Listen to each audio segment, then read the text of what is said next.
Okay, let's take a peek at Justin Timberlake Part 2. So this is essentially kind of what you should have, or sample answers of what you could have for each of these parts. So method 1, if you want to think about the importance of describing a sampling process, here is the label, generate, and select sentences you would want. So similar to the first part, basically the same. So if we took a simple random sample, again, we'd label all 50 seats, use a random number generator to generate 10 random numbers between 1 and 50, and then we'd ignore repeat numbers, obviously, and then select those 10 corresponding seats. So that's, again, just your random sample.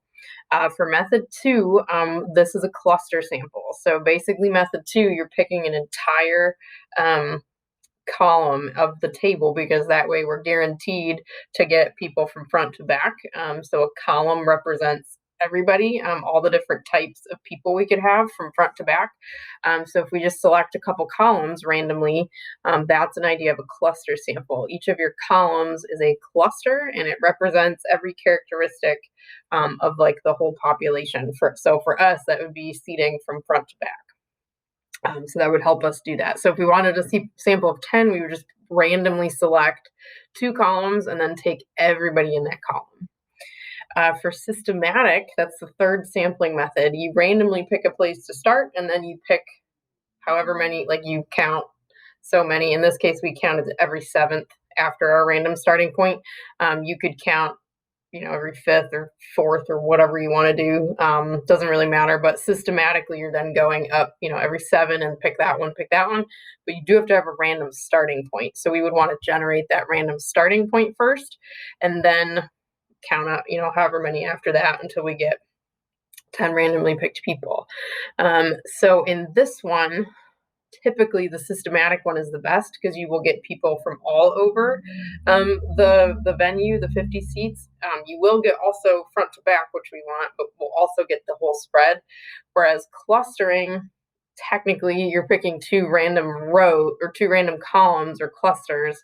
So that might lead to, getting 2 clusters. We might get columns 1 and 2 randomly, or we might get column 1 and column 10 and then nobody in the middle. So clustering isn't always the best, because you could randomly just be clustered, 2 clusters in one spot of the map or on opposite sides of the map. Systematic, that way we're getting the up down, but also the whole spread of the seats as well.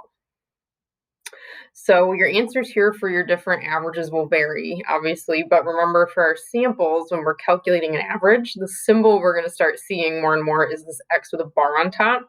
That means that's from your sample, from your sample.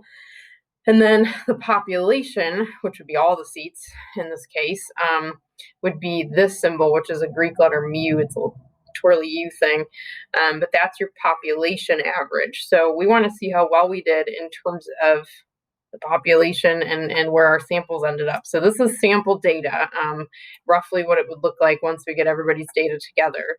Random sampling is going to be unbiased, because we're, again, randomly sampling, that everybody has an equal chance of being chosen, but it could be a little varied depending on where we got people from. The cluster sample will also be unbiased, because again, you're randomly picking clusters, but depending on where you're picking from, that could affect, obviously, perception of the concert. But in general, the cluster sample will have a little less variability than the random sample, because again, you're getting the front to back kind of seating.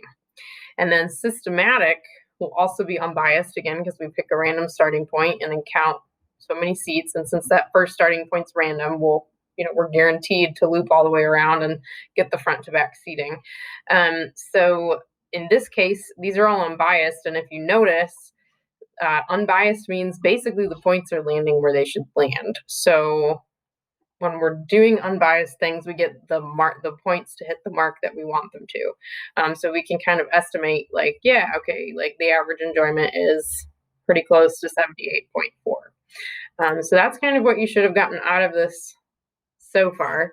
If these were biased, that basically means they wouldn't match up with where they should. So I might get a clustering of points over here or down here. They're not lining up with the population average.